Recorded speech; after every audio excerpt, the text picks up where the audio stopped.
मी शेखर जोशी. आपण पाहताय शेजो वाच. कल्याण लोकसभा मतदारसंघातून विद्यमान खासदार डॉक्टर श्रीकांत शिंदे यांच्या नावाची अद्याप अधिकृत घोषणा झालेली नाही. मात्र त्याचवेळी उद्धव बाळासाहेब ठाकरे गटाकडून वैशाली दरेकर यांचं नाव जाहीर करण्यात आलं आहे. वैशाली दरेकर यांनी याआधी 2009 मध्ये महाराष्ट्र नवनिर्माण सेनेकडून याच मतदारसंघात निवडणूक लढवली होती आणि 1 लाखांहून अधिक मतं घेऊन त्यांनी आनंद परांजपे यांना चांगलीच टक्कर दिली होती.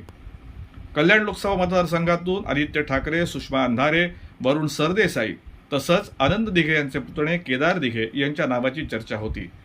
वैशाली दरेकर यांच्याऐवजी वरीलपैकी कोणी जर या ठिकाणी निवडणूक लढवण्यास उभं राहिलं असतं तर ती निवडणूक संपूर्ण महाराष्ट्राचं लक्ष वेधून घेणारी ठरली असती. मात्र वैशाली दरेकर यांना उमेदवारी देऊन उद्धव बाळासाहेब ठाकरे गटाने या ठिकाणी लढाई आधीच रणांगणातून पळ काढला अशी चर्चा मतदारांमध्ये सुरू आहे.